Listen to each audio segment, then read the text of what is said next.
Hello everybody, I'm Eric Guido and welcome to Vinous in the Kitchen. A little bit different than normal here tonight, and a lot of that is my inspirational music behind what I'm going to prepare today. And the whole reason for this is that what I'm going to make today is one of the first things I ever learned to make. And the person who taught it to me was my grandmother. And nothing reminds me more of all the years I spent with her in that kitchen than big band music from the 40s. I feel like every time I was with her, this was playing in the background. I'm going to turn it off for now so you can actually hear our recipe. But I definitely wanted you to experience that just for a brief moment. Today, we're making my grandmother's meatball recipe. Now, we're talking about an American Italian meatball recipe. So, this is the way I was taught to make this 40 years ago. Basically, you hear all these times chefs that say that they learned at their grandmother's hip. I really did learn at my grandmother's hip. When my family would go over for dinner, I wanted to be nowhere else but the kitchen. And we're talking the age of 5, 6 years old. And so my grandmother quickly realized that the only way she could keep me from getting underfoot was to teach me how to make something so I could help. What she taught me how to make were her meatballs. And we're going to get to that really quick. But before I start her meatballs, I'm also going to make a very quick sauce. Now, this is not going to be one of those long 6 to 8 hour Sunday sauces. Okay, this is going to be a much fresher version of that, and I'm going to use a couple tricks to capture some of the same magic that my grandmother had in her Sunday sauce. So what we have over here is I have 2 cans of 12 ounces San Marzano plum tomatoes. Okay, these are imported from Italy. They're grown in volcanic soils. You definitely want to be careful when you pick out your tomatoes. Number one, you might ask, why using canned tomatoes? The reality is, if you could actually find perfectly ripe plum tomatoes, use them. If you are in Italy and you could find perfectly ripe plum tomatoes, you're great. But if you're here and you're shopping and you're looking for a great plum tomato to use in your tomato sauce, go imported San Marzano tomatoes. And be careful, read the cans. A lot of companies try to get tricky with marketing to make you think you're buying imported San Marzano, and you're not. I've already started this because it's a bit of a time-consuming process, at least this first part. So basically what I do is I take a seed with a bowl, and I take both cans and spill the contents of the cans into these bowls, into the seed. Now what I'm looking to do here is I want to remove the seeds and any skins or hard pieces that might be within these tomatoes, which I'm going to basically run my finger in, allow any of the liquid to drip out. That's why we have the sieves, so we can capture all that liquid. Remove as many of the seeds as I possibly can. Okay, it doesn't have to be absolutely perfect, but the seeds bring bitterness to your sauce. And then I'm also going to take out any stemmy parts from the actual tomato. Move that over here. Same thing with this one. So as you can see, I've already done this through the majority of both of these cans, and I really just wanted you to see the final process. I'll then use a ladle to basically work any of the sauce or non-chunky parts into the bottom of this bowl, which is going to give me this mixture here. So I'll move this over to the sink. Clean my hands. It's a bit of a messy process. See it? Got a seed right there. Okay. Now, what else do we have in this sauce? I'm going to get this started quick so that this can be made in time for our meatballs. So, first, about 1 medium onion, about 4 cloves of garlic. I'm going to go to the pot that I'm going to be building the sauce in. I'm going to add a little bit of olive oil and start the process of sweating the onions and the garlic.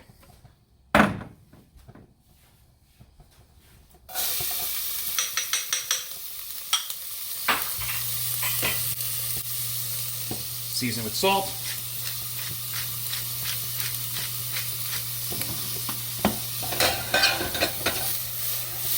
So how long does it take to make meatballs? Well, guys, the reality is we're going to make these meatballs in like 20 minutes. And this sauce will be ready in 20 minutes. We'll talk a little bit more about that in just a little bit, but we're now also going to start our meatballs. Our meatballs. Okay, I use a mix of beef, pork, and veal. You can easily go to any reputable butcher and ask them for this mix of equal parts beef, pork, and veal.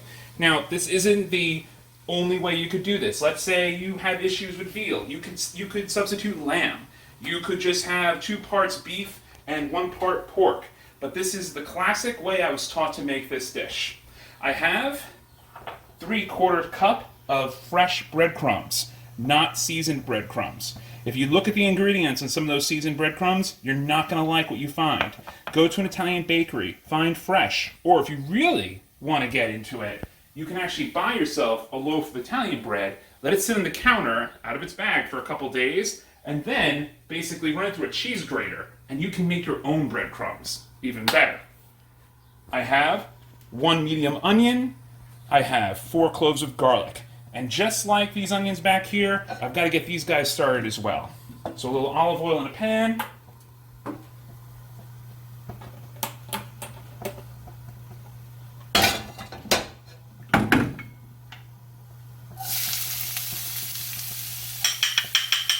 Now you notice I'm actually going to sweat the onion and garlic before adding to the meatballs.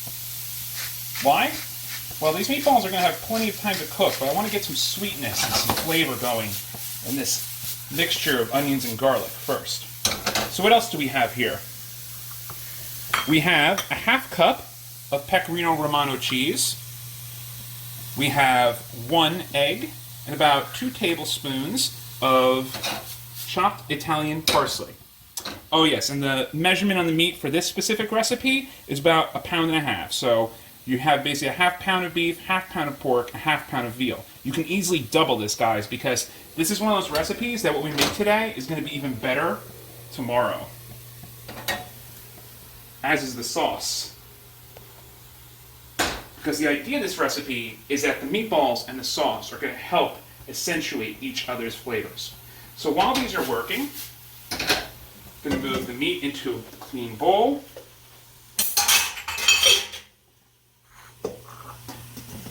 We're going to add our breadcrumbs. I'm not going to add them all for now. And our cheese. And our egg. Parsley.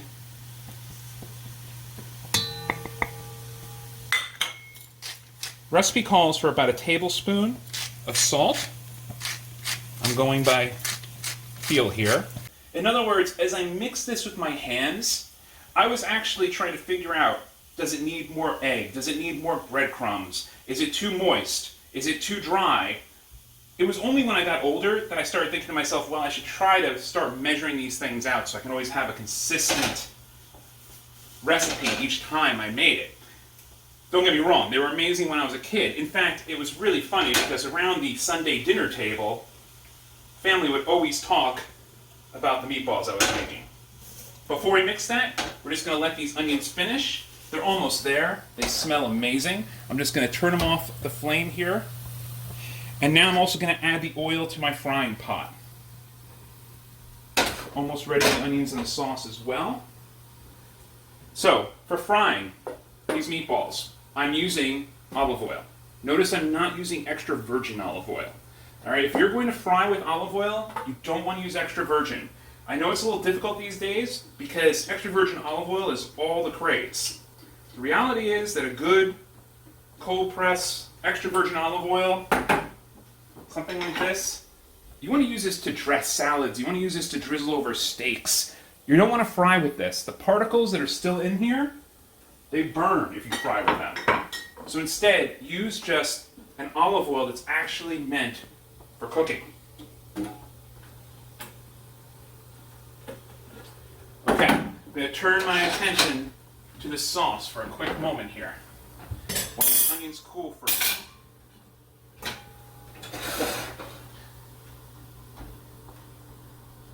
Okay, so the other ingredients in this sauce. Now that our onions and our garlic have sweat, I'm going to add the tomato puree that we created. So we talked about the Sunday sauce. What did I do to try to mimic a Sunday sauce? You know, I don't know if my grandmother realized at the time why she was cooking Sunday sauce for hours on end. But the reality is that that mixture of what she would take being tomato puree, and then she would add bones, whether it be beef bones, pork bones, and then she would also add a good amount of water to the sauce. She would then cook it over the course of hours. What was she doing?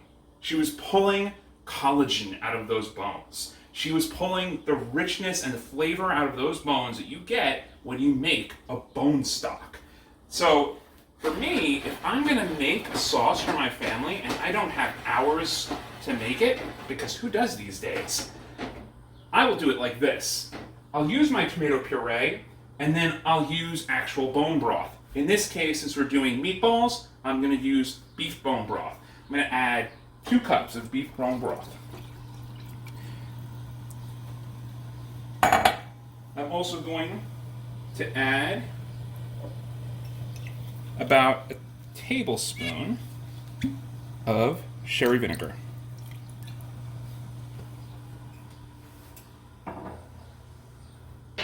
And then my flavor pack. So if I'm going to do a really fresh sauce, meaning something that's going to be whipped up in a quick saute pan and served right on top of a pasta within a matter of minutes, then I might decide to go completely fresh herbs and just top it at the end. But in this case, especially since I'm making this with the idea that the meatballs that we don't finish tonight are going to stay in that sauce and they're going to basically marinate in all those flavors, I'm going to go dried herbs. You don't want to use fresh if you know that there's going to be a good amount of leftovers, because those fresh herbs are just going to deteriorate overnight. So I basically have teaspoon of basil, teaspoon of oregano, teaspoon of rosemary, quarter teaspoon of tarragon, and a pinch of red pepper. I'm going to add that right to my sauce. I'm also going to give it a few cracks of salt. Let's give that a stir. I'm going to move this back so that we can focus on the meatballs again. So I'm making classic spaghetti and meatballs tonight for the kids. That's what this other pot is over here. That is my pasta water. Basically just well-salted water, ready to go for the spaghetti. The olive oil has been basically sitting. Actually, it has been sitting over nothing since then. Unfortunately, that's a little bit unfortunate, but it'll come up quick. We still have to mix our meatball mix together anyway. But I'm going to put it over a medium flame. Now we're going to add our onion and garlic mixture into our meatball mixture.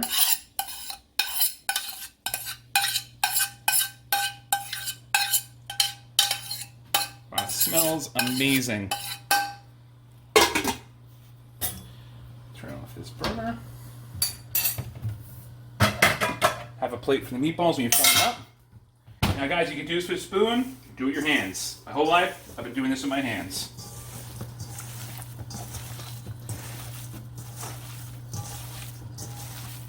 And I mean my whole life.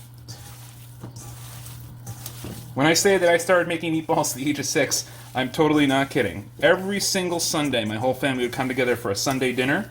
That dinner would actually take place around 2 o'clock in the afternoon. And myself and my grandmother would create a gigantic selection of things for the whole family. And yes, I feel like it does need a little more breadcrumbs, and I'm getting that from the feel, guys. It just feels a little more moist than I want it to right now. The best thing to do is go by the proportion ingredients that I give you and go from there.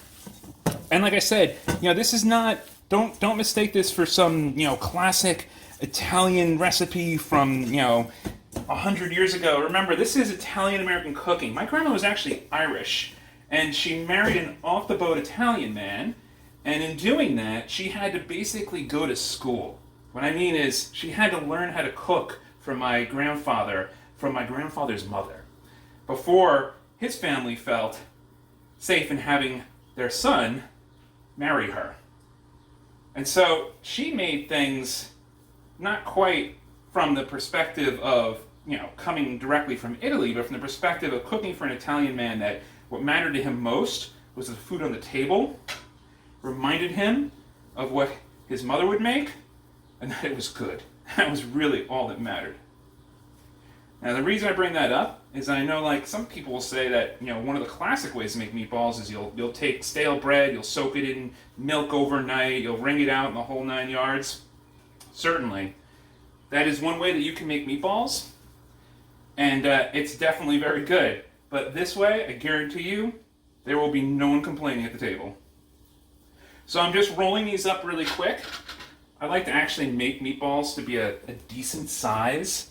I'm not really a big fan of the gigantic size meatball or the ones that are just way too small. I like these to have a lot of flavor packed in. I like someone to be able to work on a meatball for a while. It shouldn't be something that somebody just can just pop in their mouth, or that's going to take up the majority of the plate. Okay guys, we're back. Meatballs have been formed up. Olive oil has come completely to temp for frying. I also have my pasta water ready to go, well salted, a little bit of olive oil in the water as well. And then our sauce has been reducing. So you guys have basically been gone for about 20 minutes now. And this is the consistency I was looking for. So let's get these meatballs in the pan.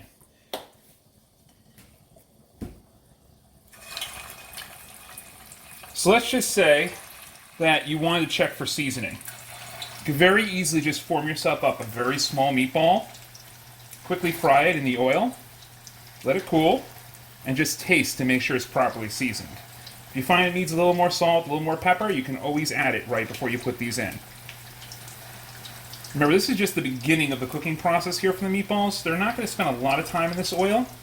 This oil is really just here to give them a good browning on the outside. And then what I'm going to do is I'm going to put them into my oven about 400 degrees for about 5 minutes to finish before plating them and then putting them with the sauce and the pasta. Any meatballs we don't eat tonight are going to end up in that sauce, and that sauce is going to go away for tomorrow or the day after, or the day after. It only gets better and better, guys. Okay, I'm going to put my pasta into the water here. It takes about 10 minutes. But do check your packaging. You want to look to see what your packaging would recommend for your pasta to cook al dente. We're going classic spaghetti here, guys. I know a lot of people will break this in half. I personally like to leave it long because I know my kids love to use the whole spoon and fork thing to twirl them around. Mention. Maybe get some Lady and the Tramp moments.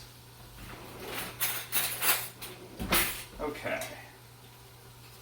Again, I don't want these to cook too much in here, so I'm already turning them. And you can see, nicely browned. Also, by now, this meat is completely at room temperature. Keep that in mind as well. Looking great.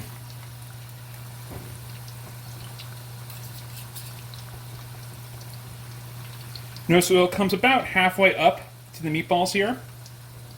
I remember I was saying earlier that you could make double the amount. The one thing you want to be careful of, if you do double this recipe and you want to put some away, these do store very well, guys. You can put them in the sauce, you can freeze them for weeks. But if you do that, make sure that the oil, that the pieces that do come out of these, the onions and the garlic, if they get too dark, you don't want to continue using this oil on your second batch. Because that burn on those onions that have fallen off there will add bitter flavors to your oil. These are coming along beautifully. Let me just move my pasta around a little bit, make sure it doesn't stick.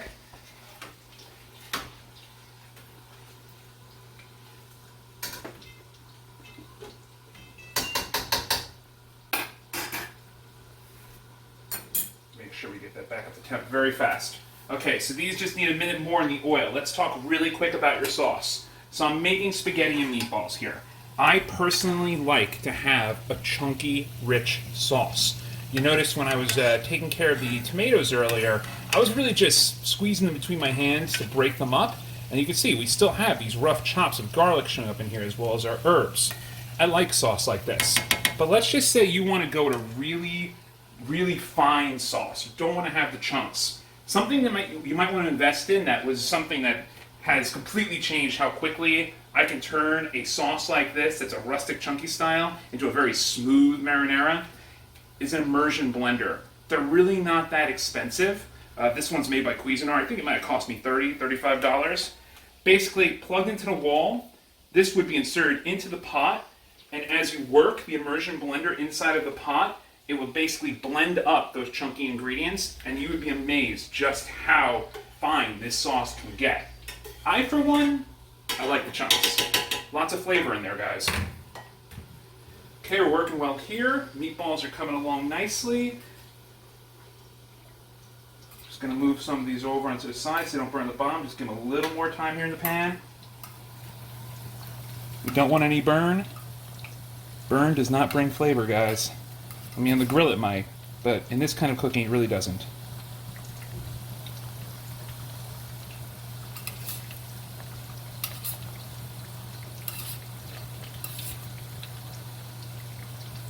Now I could go straight into the sauce with these, but I actually like them to go into the oven first, and the reason for that is I like to let as much of this oil drain out of the meatballs as possible before going into the sauce. Because what you'll end up with on the sauce is a bit of an oily mess. I mean, you can always skim that oil off, but it's a lot better just to never introduce it. So at this point, this sauce just needs to stay warm. And I can start taking these meatballs out.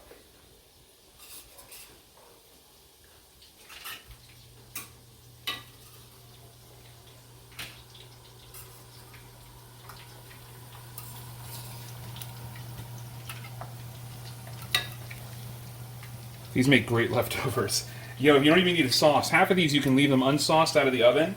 Just put them in the refrigerator. They make a great snack. I even like them cold.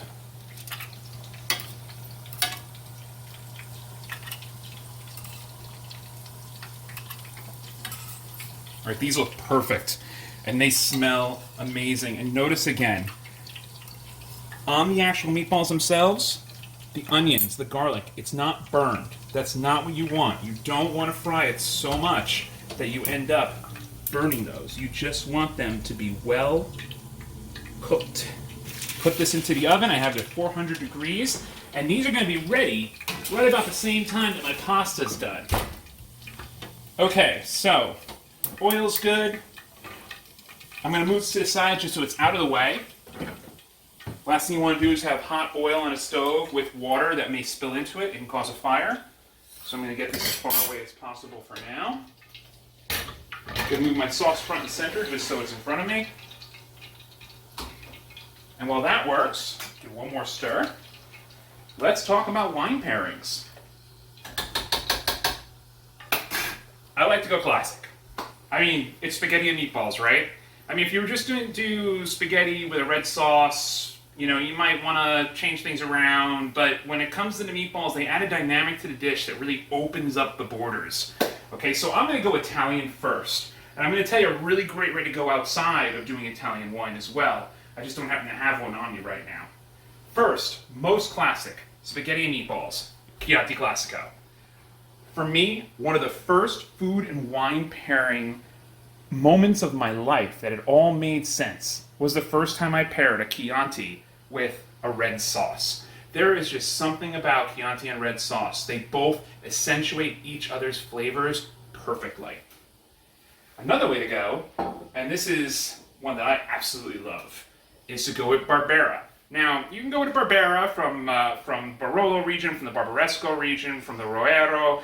I like to go Monferrato, I like to go Nizza. All right, Nizza Barbera, this is a region where the best plots are kept for Barbera vines. High altitudes, soil types that match Barbera perfectly, add a minerality, add a spine to these wines that really adds to the acidity as well. Perfect with a red sauce. Another classic, spaghetti and meatballs, Montepulciano d'Abruzzo. So any Italian restaurant you go to is going to have a Montepulciano on there by the glass pour. And there's a good reason for that. It goes with just about anything red sauce. But what I would tell you is to look for one that has not been aged in new oak, which usually you can look to a producer's entry-level Montepulciano to find the one that they usually will do just in stainless steel. It's a fresher expression of the wine. As for that wine that I would have done if I didn't want to do Italian tonight, and I just didn't happen to have a bottle with me, Red Zinfandel, United States. Zinfandel and spaghetti and meatballs. Guys, you can't go wrong.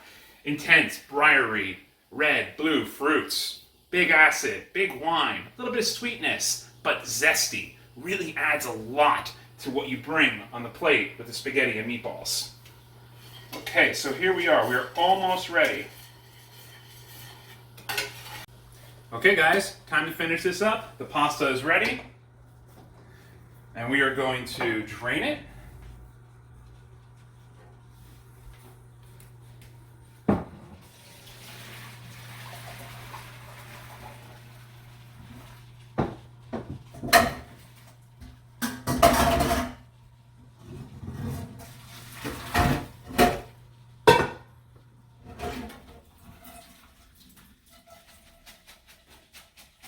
So as soon as I'm done draining my pasta, what I'll usually do is go right back into the pot with it. The reason for that is any excess liquid that is still in this pot is going to basically cook off and steam out, as you can see, just from the residual heat here. But what I do like to do before anything is I like to dress it with a little bit of extra virgin olive oil. This way, if some of this pasta doesn't get eaten tonight, you're not going to have a big sticky mess when you come back to it after dinner. That looks perfect. Now I'm going to bring my sauce over. Bring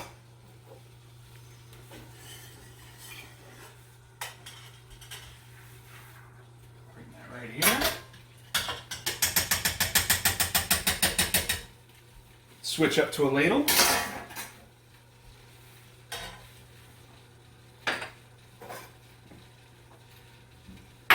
And time to take out the meatballs.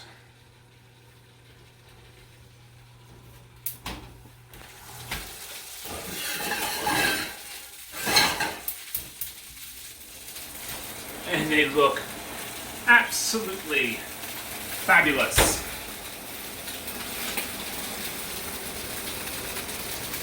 As you can see, this needs nothing. This could very easily just be served as is, but this is spaghetti and meatballs. So, pasta. And this is the way I was taught to always do this, guys. When you plate pasta, before you sauce it, you add the cheese. Now look, I know not everybody likes cheese, but this layer of cheese on this pasta is not going to be perceivable in any other way other than subconsciously by the person eating from this plate. And sauce.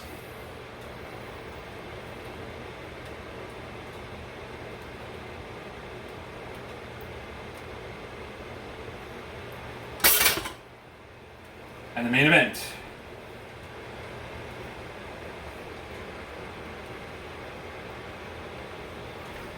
Now, personally, I would probably do 2 of these meatballs, but we're going to give this one to my wife, and she's going to be very happy tonight.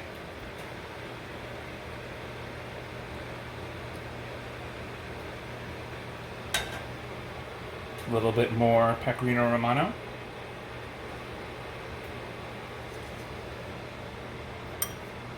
And dinner is served. Well, there it is, guys. My grandmother's meatballs and spaghetti. My kid's favorite. I'm going to have a very happy family tonight. I'm really glad you were here to join me. I'm glad I was able to share the story I have where I learned to make this recipe, especially it being the first one I ever made. And to this day, I'm still making it. And I can guarantee you my kids are going to be making this recipe when I'm no longer here. So until next time, thank you very much, and good night.